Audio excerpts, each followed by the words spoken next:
আপনি আজিমপুরে কি করছিলেন? আমার জানা মতে এদিকে আপনি থাকেন না আর বাংলোটাও এখান থেকে দূরে। চিকিৎসা শেষ করে দুজনে কিছুক্ষণ আগেই হাসপাতাল থেকে বেরিয়েছে। পূর্ব হিদিকে পৌঁছে দিতে তার দেওয়া লোকেশন ধরে এগোচ্ছে। একা একা মেয়েকে এই সময় রাস্তায় ছেড়ে দেওয়া ঠিক হবে না। শহরের অবস্থা এখন ভয়ানক। অপরাধ যেন সব দিক থেকে মাথা নাড়িয়ে উঠছে। বিশেষ করে মেয়েরা ব্যাপক নিরাপত্তাহীনতায় ভুগছে। গত 1 মাসে প্রায় 20 জন মেয়ে নিখোঁজ। এখনও কারো খোঁজ পাওয়া যায়নি। পূর্ব স্টিয়ারিং ঘুরিয়ে গাড়িটা বাম দিকের রাস্তায় তুল। তার দৃষ্টি সামনে স্থির, মুখের অভিব্যক্তিতে কঠোরতা। নিস্তব্ধ পরিবেশে হঠাৎই সে দ্বিকণ্ঠে বলল, আপনি আমায় ঠিকঠাক মতো চিনেন না, অথচ আজিমপুরে আমার থাকার কথা নয়। এটা এত কনফিডেন্স নিয়ে বলছেন? ইন্টারেস্টিং। হিদি সিটের শরীর এলিয়ে ক্ষীণ কণ্ঠে বলল, কনফিডেন্স নয়, আইডিয়া করেছি। আপনার আইডিয়া ভুল। এখানে কোনো কাজে এসেছিলেন নাকি? আপনাকে কেন বলবো? থাক, বলতে হবে না। আমি জানি আপনাকে কোনো কথা জিজ্ঞেস করলেও কোনো উত্তর পাব না। হিদি চোখ মুখ কুঁচকে বলে উঠল। কিন্তু পূর্ব কোনো প্রতিক্রিয়া দেখাল না। তার অভ্যাসই এমন, অনর্থক কথাকে সে গুরুত্ব দিতে চায় না, তর্কে জড়ায় না, বরং নীরবতাকেই উত্তম মনে করে।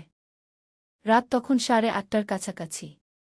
শহুরে রাস্তাগুলো যানবাহনের তীব্রতাস ভারী হয়ে আছে। রাতের অন্ধকার নেমে এসেছে ঠিকই, কিন্তু কৃত্রিম আলোর ঝলকানিতে শহর অন্যরকম রূপে সেজেছে। রাস্তার দুই পাশে সারি সারি দোকান। তার মাঝে বাহারি ফুলের পসরা চোখে লাগার মতো। নানা রঙের ফুলে সাজানো টব আর তোড়া ঘিরে জড়ো হয়েছে মানুষের ভিড়। রাতের শহরের এই দৃশ্য অদ্ভুত শান্তি দেয়, একটি ক্লান্ত দিন শেষে সৌম্য, মনোরম বিরতির মতো। উত্তরা থেকে আজিমপুরে কেন এসেছেন মিস হিদি? হিদি নিবিড় দৃষ্টিতে বাইরে তাকিয়েছিল। মনে হচ্ছে প্রথমবার সত্যিকারের শহরটাকে দেখছে। রাস্তার পাশে সারি সারি ফুলের দোকান, রঙের সুষমা, সব মিলিয়ে রাতের শহরটা অবিশ্বাস্যভাবে সুন্দর লাগছিল। এতদিনেও সে রাতবেলায় বাইরে বের হয়নি। 1 মাস হতে চল আজিমপুরে থাকছে, কিন্তু এই রূপ আগে নজরে পড়েনি। আজকের ঘটনাচক্রে সেই ইচ্ছেটাও পূরণ হল। এটা যেন অপ্রত্যাশিতভাবে পাওয়া ছোট্ট কোনো উপহার। তার মনটা প্রফুল্লতায় ভেসে যায়। এমন সময় পুরুষালী ভরাট কণ্ঠস্বর তার কানে পৌঁছাল। সে মুখ ঘোরাল না। দৃষ্টি বাহিরেই স্থির রাখল। সমাহিত কণ্ঠে বলল, 1 মাস আগে খালামণি আজিমপুরের একটা কোচিং সেন্টারে ভর্তি করে দিয়েছিল। আমি আর আমার খালাতো বোন এখানে সাবলেট বাসায় থাকি আর নিয়মিত কোচিং করি। মেয়েটা নির্দ্বিধায় কথা বলা শুনে পূর্ব এক মুহূর্তের জন্য বিস্মিত হতে গিয়েও শেষ পর্যন্ত হল না। প্রথম দেখাতেই সে হিদিকে অনেকটাই বুঝে ফেলেছে, তার ভঙ্গি, আচরণ সব মিলিয়ে যেন স্পষ্ট। অদ্ভুতভাবে মনে হয় মেয়েটা তাকে ভয় করে না, বরং অল্প স্বল্প ভরসাই করে। না হলে প্রথম দিনের সীমিত পরিচয়ে কেউ কি আর বাংলো পর্যন্ত যায়? কিংবা আজকের মতো বিশৃঙ্খল পরিস্থিতির পরও তার সঙ্গে নিশ্চিন্তে রওনা দেয়? ঘটনাটা স্বাভাবিকের চেয়ে অনেক বেশি আশ্চর্যজনক। পূর্ব সামনে তাকিয়ে থাকলেও মনোযোগ আটকে রইল পাশের আসনে বসা মেয়েটার অস্বাভাবিক ভরসার উপর, যা তাকে একই সঙ্গে বিস্মিত ও থমথমে করে রাখল। মিস্টার মার্ডারার, আশফি ভাইয়া কেমন আছে? হিদি গাড়ির জানালার কাছে মাথা ঠেকিয়ে আবারও বাইরে তাকাল। পথের আলোধারিতে তার চোখে যেন অন্যমনস্কতা ভেসে উঠেছে। হঠাৎই আনমনা ভঙ্গিতে কথাটা বলল। সেটা শোনামাত্রই পূর্বের কপালে সূক্ষ্ম ভাঁজ পড়ে গেল। মেয়েটার দেওয়া অদ্ভুত নামটা যে তার মোটেই পছন্দ হয়নি, সেটা মুখভঙ্গিতেই স্পষ্ট। তবুও নিজেকে সামলে গম্ভীর কণ্ঠে বলল, ভালো। হিদি মৃদু হাসল, উনাকে খুব মিস করছি। পূর্ব হঠাৎ জোরে ব্রেক কষতেই গাড়ি খানিকটা ঝাঁকুনি খেল। অপ্রস্তুত অবস্থায় হিদি সামনের দিকে হোঁচট খেয়ে প্রায় পড়ে যাচ্ছিল। হৃৎপিণ্ড যেন মুহূর্তেই ধিপধিপ করে ওঠে। সে তড়িঘড়ি করে সোজা হয়ে বসে দুহাতে সিট আঁকড়ে ধরল। চোখে মুখে ভয়ে ভেতরটা কাঁপছে এখনো। অতঃপর শঙ্কিত বদনে পূর্বের দিকে তাকিয়ে আতঙ্কমিশ্রিত গলায় বলল, কি হল? পূর্ব না তাকিয়ে পুনরায় গাড়ি স্টার্ট দেয়। সামনে তাকিয়ে অতি শীতল কণ্ঠে বলে, গাড়ির সামনে হঠাৎ করে মানুষ এসে গিয়েছিল, তাই ব্রেক কষেছিলাম। ওহ, আমি ভয় পেয়ে গিয়েছিলাম। আরেকটু হলে মাথাটা ফেটে যেত। আশফিকে কেন মিস করছেন? কারণ উনি অনেক ভালো। ভালো লাগার কারণ? পূর্ব গুরুগম্ভীর কণ্ঠে শুধায়। হিদি সাবলীলভাবে বলে, উনি ভালো। উনার কথা বলার ধরন ভালো। উনার চরিত্র ভালো। তাই আর কি ভালো লাগে? পূর্ব বিরক্তিসূচক শব্দ করে গমগমে কণ্ঠে বলল, কাউকে ১-২ দিন দেখে জাজ করতে নেই। কিন্তু আমি তো আপনাকেও জাজ করে ফেলেছি। জাজ করে কি বুঝলেন? আপনি গম্ভীর, রাগী এবং একরোখা স্বভাবের। কখনো কখনো আপনার মধ্যে ক্রিমিনাল ধরনের অদ্ভুত ভাইব অনুভব হয়। জানেন, সাধারণত এ ধরনের মানুষকে আমি খুব ভয় পাই। কিন্তু আশ্চর্যের বিষয়, আপনাকে তেমন ভয় লাগে না। প্রথমে আপনাকে যতটা ভয়ঙ্কর এবং খারাপ ভেবেছিলাম, বাস্তবে আপনি ততটা নন। আপনার এমনটা মনে হওয়ার কারণ একটাই, আমি এখনও আপনাকে আমার প্রকৃত রূপ দেখাইনি। যদি তা দেখতেন তবে আমাকে সামনাসামনি মোকাবিলা করার সাহস হয়তো পেতেন না। হিদি পুরুষালী হিমশীতল কণ্ঠস্বর শুনে শিউরে ওঠে। তার মনে হয় মানুষটা কিছু লুকাচ্ছে বা এড়িয়ে যাচ্ছে। ব্যক্তিত্বকে খোলসে আবৃত করে রেখেছে, যা সহজে বোঝবার নয়।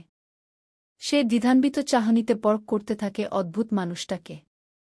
কিছুটা সময় কেটে যেতে হঠাৎ প্রশ্ন করে, আপনি কি ১ মাস আগে উত্তরাতে গিয়েছিলেন? পূর্বদি কণ্ঠে বলল, কেন? আপনি কি আমায় দেখেছেন? না। কিন্তু আপনার গাড়ির মতো একটা গাড়ি খালামনির বাসার সামনে দাঁড়িয়েছিল, তাই ভাবলাম। এই ব্র্যান্ড আর ডিজাইনের গাড়ি তো বহু মানুষের আছে। সেসব গাড়ির মালিক আমি হব এমন ধরে নেওয়া যুক্তিসঙ্গত নয়। কিন্তু গাড়িটা দেখে হঠাৎ করে কেন আমার কথাই মনে পড়ল? এহেন আকস্মিক প্রশ্নে হিদি পুরোপুরি স্তম্ভিত হয়ে যায়। পূর্ব এমনভাবে তাকে কোণঠাসা করবে এটা সে কল্পনাতেও আনতে পারেনি। কি উত্তর দেবে, কিভাবে দেবে কিছুই ঠিক করতে পারে না। সত্যি কথা বললে তার সামান্য যে মান সম্মানটুকু আছে তাও মাটিতে মিশে যাবে। এটা ভেবেই বুকটা অস্থির হয়ে ওঠে। নিজের ভুল প্রশ্নের কারণেই যে এই পরিস্থিতি তৈরি হয়েছে সেটা উপলব্ধি করেই হিদি ভেতরে ভেতরে হতাশা আর দুশ্চিন্তায় কুঁকড়ে যায়। কেন সে এমনটা জিজ্ঞেস করল, এই আক্ষেপ তাকে আরও বিচলিত করে তোলে। সে ধীরে ধীরে জিভ দিয়ে শুকিয়ে যাওয়া ওষ্ঠ ভিজিয়ে নিল। তারপর জোর করে মুখে একটুখানি অনাবশ্যক হাসি টেনে বলল, আমায় হেল্প করেছিলেন তাই? পূর্ব অদ্ভুত কণ্ঠে বলল, বুঝলাম। হিদি কথাটা বাদ দিতে বলল, মিনু আপু কেমন আছে? পূর্ব নির্লিপ্ত কণ্ঠে বলল, মিনুকে? মিনু আপুকে চিনেন না? আপনার বাংলোতে যে আমার খেয়াল রেখেছিল তার কথা বলছি আমি। আমার বাংলোতে মিনু নামে কেউ থাকে না। আপনার কোথাও ভুল হচ্ছে। আপনি মিথ্যা বলছেন। ডাইনিং রুমে যখন আমি খাচ্ছিলাম মিনু আপু সেখানে ছিলেন। আমি তার কাছেই আপনার ব্যাপারে জানতে চেয়েছিলাম। কিছুক্ষণ পর আপনিও সেখানে এসে দাঁড়িয়েছিলেন। আপনাকে দেখে আমরা দুজনেই ভয় পেয়ে গিয়েছিলাম। তাহলে এখন কিভাবে বলছেন আপনি মিনু আপুকে চেনেন না? আমরা যা দেখি তা সবসময় সত্যি হবে এমনটা তো নয় মিস হিদি। আমাদের দেখার বিপরীতেও অদেখা অনেক কিছু থেকে যায়, অথচ আমরা কেউ বুঝতেই পারি না। আপনি কি হিদি? আপনার পরিচয় কি? পূর্বের হেয়ালিপূর্ণ কথায় বাকরুদ্ধ হয়ে যায় হিদি। সে ফ্যালফ্যাল করে তাকিয়ে রয়। মানুষটা কি কিছু ইঙ্গিত করল? কোনো কিছু বোঝাতে চাইল? সেটা কি? সে কে? তার পরিচয় কি? তার পরিচয় হল মানুষ, সাধারণ মানুষ। কিন্তু নানা ভাবনায় মস্তিষ্ক জর্জরিত হয়ে গেল। পূর্ব শান্ত চাহানিতে পরখ করে বাঁকা হাসল। একটা বাসার সামনে এসে থামল গাড়িটা। পূর্ব ইতোমধ্যে নেমে দাঁড়িয়েছে। সে আশেপাশে তাকিয়ে দেখে নিল। অতঃপর অপর পাশে গিয়ে হিদিকে নামতে বলল। হিদির ধ্যান ভাঙে। এতক্ষণ চুপচাপ এসেছে। কোনো কথা না বলে ভেবেছে নানাবিধ। কিন্তু মস্তিষ্ক যেন অচল। কোনো কিছু ঠিকঠাক উত্তর না পেয়ে মন মেজাজ বিক্ষিপ্ত। এসব হেয়ালিপূর্ণ কথা কি বুঝে আসে? মানুষ চলার পথে কত মানুষের সাথে দেখা হয়, কিন্তু পরে আর দেখা হওয়ার চান্স থাকে না। তবে দ্বিতীয়বার দেখা হওয়াকে কি বলে জানা নেই। এর ব্যাখ্যা হয়তোবা নেই। সে তপ্ত শ্বাস ফেলে গাড়ির দরজা খুলে নেমে দাঁড়ায়। পায়ে এখনও ব্যথা অনুভূত হচ্ছে। একা সিঁড়ি বেয়ে হেঁটে যাওয়া মুশকিল হয়ে যাবে। হিদি মুখ ভার করে তাকায় পূর্বের দিকে। রাতের গভীরতা বাড়ছে। কোলাহলপূর্ণ শহর। মানুষের ভিড়ে ব্যস্ত হয়ে উঠেছে নগরী। আপনার বিকাশ নাম্বারটা দিন। হিদি নীরবতা ভেঙে বলে ওঠে। পূর্ব বুকে দুহাত গুজে গাড়িতে হেলান দিয়ে দাঁড়ায়। ঘাড় বাঁকিয়ে তীক্ষ্ণ চাহনিতে তাকিয়ে ভরাট কণ্ঠে বলে, কেন? হিদি জড়তা নিয়ে বলে, হসপিটালের বিল দিয়েছেন, সেই টাকাগুলো ফেরত দিব। দরকার নেই। কেন? শুনুন, আমি কারো ঋণ রাখি না। আপনার কথা অনুযায়ী সামান্য টাকায় তো আমার ঋণ পরিশোধ হবে না। কি বলতে চাইছেন?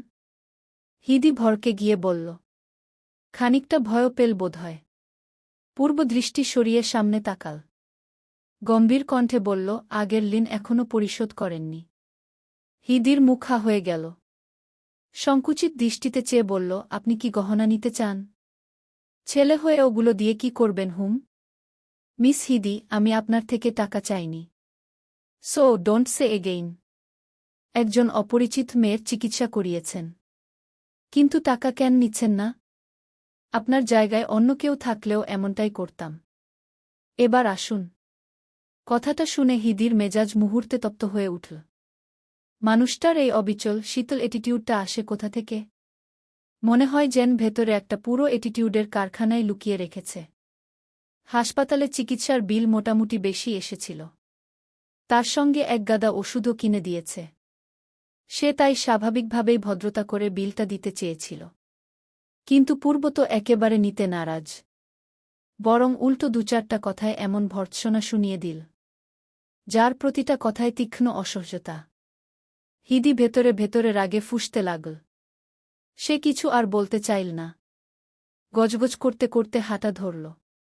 কিন্তু কয়েক কদম যেতেই আচমকা ওড়নায় টান অনুভব করে থমকে গেল। বুক ধরফর করে উঠল। মনে হলো কেউ পেছন থেকে ধরল নাকি। সে শুকনো ঢোক গিলে পেছনে ফিরে তাকাতেই দেখল ভয় পাওয়ার কিছু নেই। ওড়নাটা গাড়ির দরজায় আটকে আছে। সে খুঁড়িয়ে খুঁড়িয়ে দরজার দিকে এগিয়ে এল।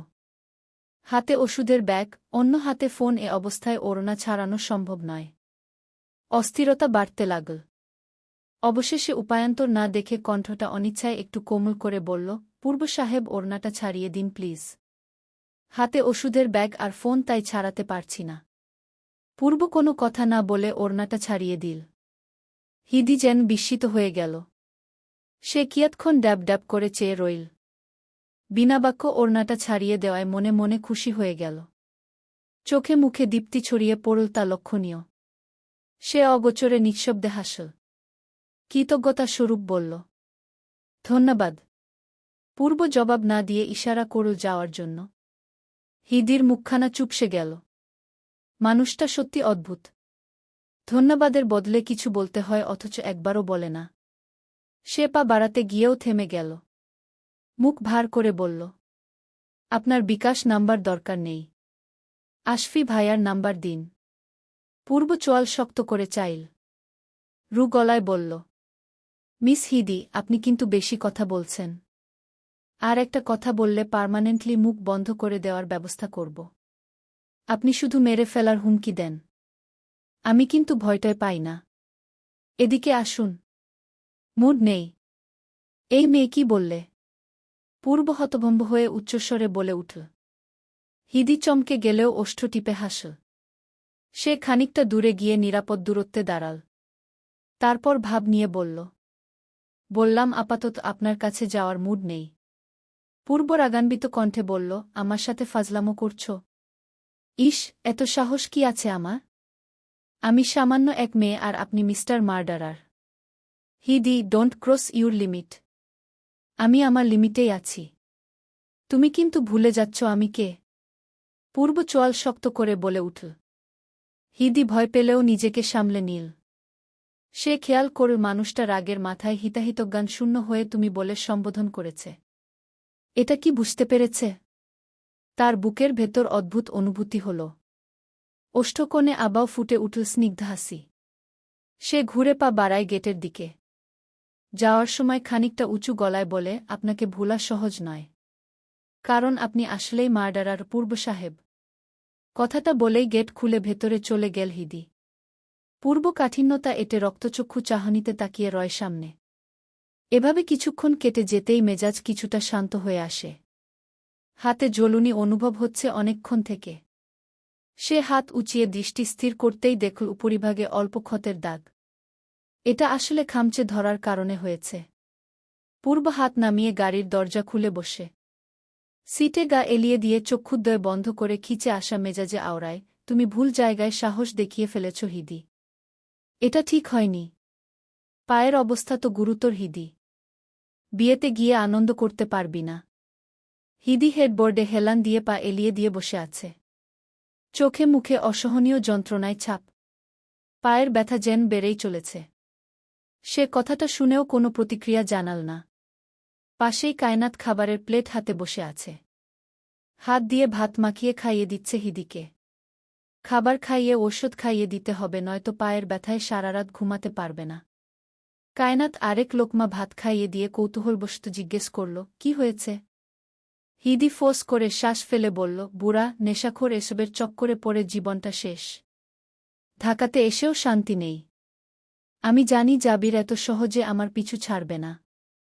তাহলে কি করবি? মাকে বলবো। আপাতত বলার দরকার নেই। ঠিক আছে। তবে আমার মনে হয় থানায় গিয়ে অভিযোগ দায়ের করে আসলে ভালো হবে। যদি জাবির আবারও কিডন্যাপ করার চেষ্টা করে তাহলে সহজেই পুলিশ ধরে ফেলবে। হুম। একটু সুস্থ হই, তারপর এসব নিয়ে ভাবব। কায়নাত কিছু বলল না। অবশিষ্ট খাবারটুকু খাইয়ে দিয়ে কিচেনে চলে গেল। হিদি পাশেই টেবিলের উপরে রাখা পানির গ্লাসটা নিয়ে ঢকঢক করে পানি খেয়ে নিল। তারপর সেটা যথাস্থানে রেখে হাতরে ফোনটা বের করল। অতঃপর ব্যস্ততা নিয়ে কোনো কিছু খুঁজতে লাগল। অবশেষে পেয়েও গেল। সঙ্গে সঙ্গে ওষ্ঠকোণে হাসি ফুটে উঠল। চঞ্চল চিত্তে উৎকণ্ঠিত ভঙ্গিতে অনিমেষ চেয়ে রইল ফোন স্ক্রিনে। এতক্ষণের খারাপ লাগা ব্যথা সব ভুলে গেল। ফোন স্ক্রিনে ভেসে উঠেছে কারো ছবি। ছবিটা পূর্বর হিদি হসপিটালে বসে থাকাকালীন লুকিয়ে তুলেছিল। কিন্তু অদ্ভুত মানুষটা বুঝতেও পারেনি কেন লুকিয়ে ছবি তুলো জানা নেই। কিন্তু এটা করে যেন ভীষণ ভালো লাগছে। যদি দুঃসাহসিক কাজের কথা পূর্ব জানত তাহলে বোধ হয় রাম ধমক দিত। এমন ছেলেমানুষি কাণ্ড করে মনটা প্রফুল্ল লাগছে। কতদিন পর মনটা ভালো লাগছে। তবে বিদায় বেলায় ব্যাটাকে ভরকে দিয়ে পৈশাচিক আনন্দ পেয়েছে। হুশ সব সময় ধমকিয়ে রাখে। মনে হয় কোনো অধিকার আছে, অথচ সেই সম্পর্ক নেই। পাগলের মতো হাসছিস কেন? কায়নাত কিচেন থেকে রুমে এসে হিদিকে একলা হাসতে দেখে অবাক হয়ে বলল। হিদি ফোনটা রেখে স্বাভাবিকভাবে বসল। তারপর হাসি থামিয়ে ইশারায় কাছে ডাকল। কায়নাত দ্রুত পাশে বসল। ভ্রুযুগল কুঁচকিয়ে ইশারা করল কি? হিদি ওর গাল টেনে দিয়ে নিচু স্বরে বলল, তোকে একটা গোপন কথা বলবো। কায়নাত যেন আগ্রহ পেল, বল। আমাকে হসপিটালে কে নিয়ে গিয়েছিল জানিস? তুই তো হাফ কাহিনী বলেই মুখে কুলুপ এঁটেছিস। জাবিরের হাত থেকে বাঁচানো ব্যক্তির নামটাই বলছিসনি। নাম বলবো? হুম বল। কায়নাত অধৈর্যের সহিত বলে উঠল। হিদি একগাল হেসে উঁচু গলায় বলে উঠল, জাবিরের হাত থেকে বাঁচানো থেকে শুরু করে বাসা অবধি পৌঁছে দেওয়া পর্যন্ত সবটা মিস্টার মার্ডারার ওরফে পূর্ব করেছেন। কায়নাত চক্ষুদ্বয় বড় করে মৃদু চিৎকার দিয়ে উঠল। কি? উনার সাথে তোর আবার দেখা হয়েছে? হুম। আবারও হঠাৎ করেই দেখা হয়ে গেল।